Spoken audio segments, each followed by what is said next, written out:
Hello, Millennial Economics here. Hope y'all are doing well.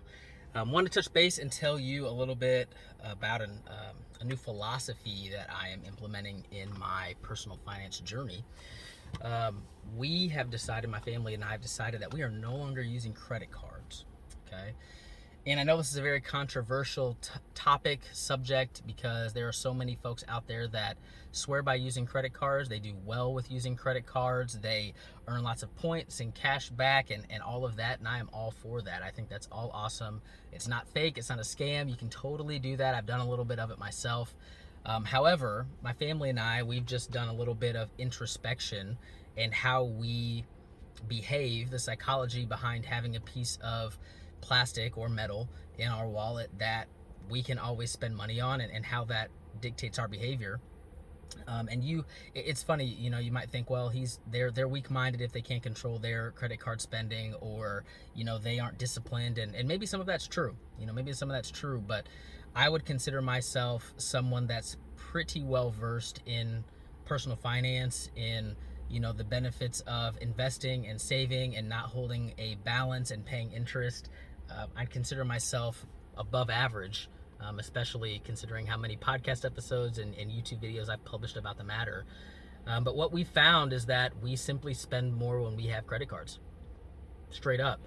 I don't think credit cards are evil, but I think that it does something psychologically, at least for my family, myself included, and for many of you out there that maybe you don't get enough credit or credence to.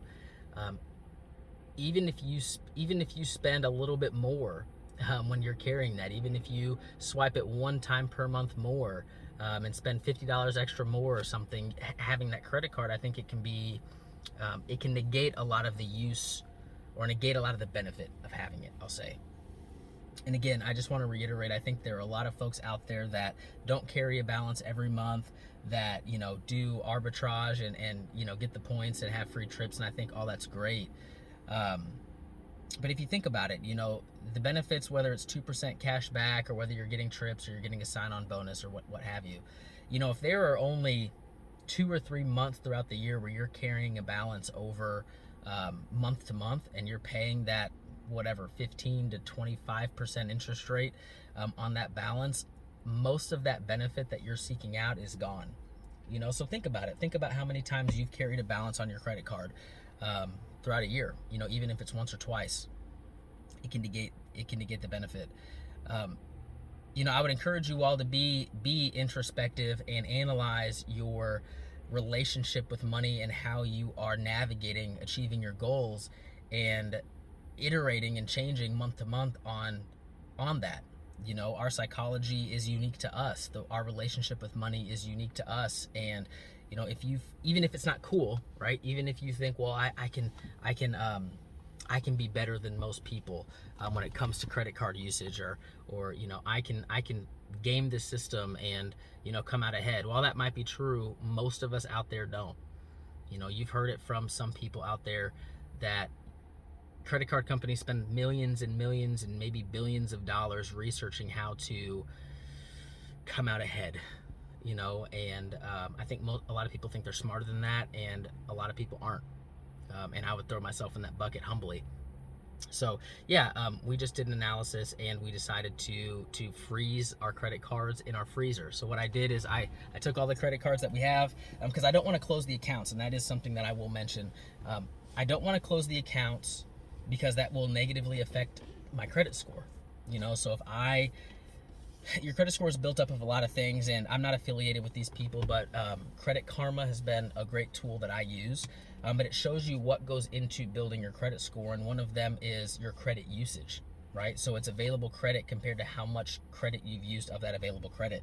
So the more available credit that you have, the longer that you have these credit lines, whether they're credit cards or auto loans or mortgages or whatever, the longer that those are open, the better your credit score will be.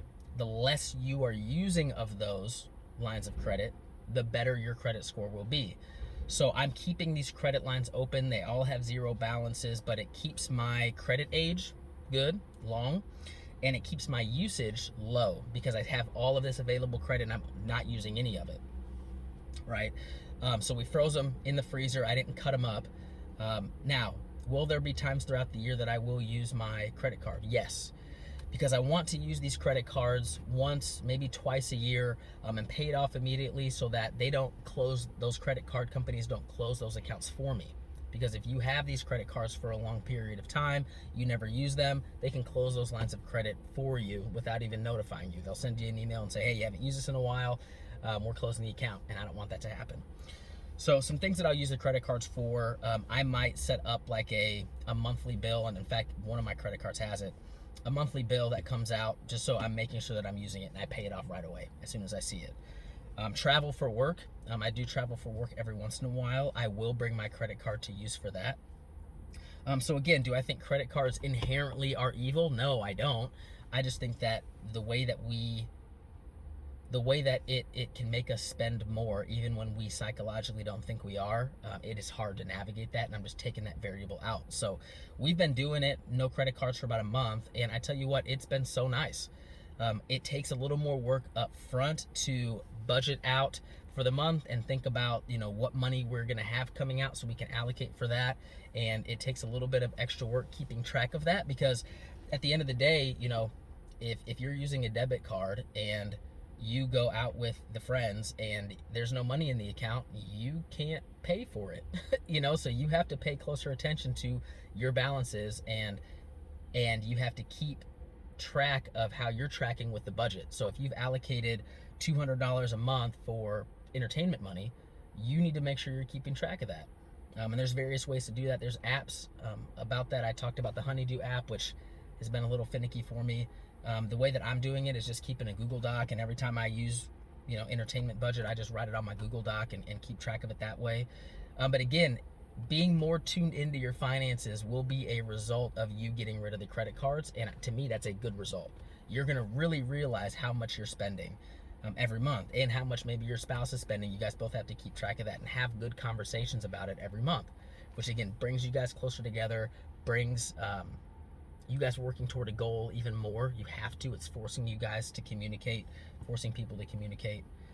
So I've seen that. It is so nice to me to open up my bank account and credit card balances, or my Google Doc of my debts, and to see it clean, to see zeros on all of those lines of credit. Again, I wasn't somebody that was carrying balances over frequently month to month. It would happen though. Full transparency, it would happen. The line of my work, my pay fluctuates a little bit, so if we didn't have the money to pay it off this month, maybe I'd have to roll it over next month and pay it off. Again, losing the benefit of even using the credit cards because I'd be paying those interest rates. So yeah, I'm trying to think of anything else, any other benefits that I've experienced. It helps you stay on track with your investing and savings goals.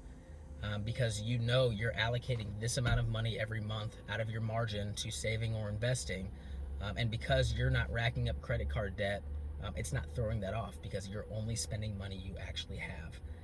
One thing that kind of how we got to this point is it felt like I was just spending all of my extra money on paying off credit cards every month, because we would overspend almost every month, and I was just allocating all the money that I wanted to toward saving and investing, and we were just paying off the credit card every month.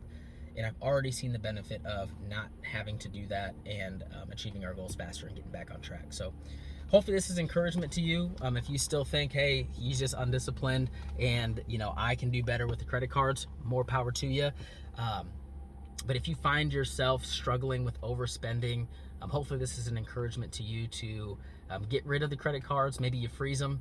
I put a baggie in a little glass Tupperware container, and I froze it in there so I still have access to them. Maybe this encourages you to try that out, and I'd love to see in the comments, comment below if you end up doing that, or if you have done that, and if you've seen a benefit to it, or if you think that I'm an idiot. That's totally fine.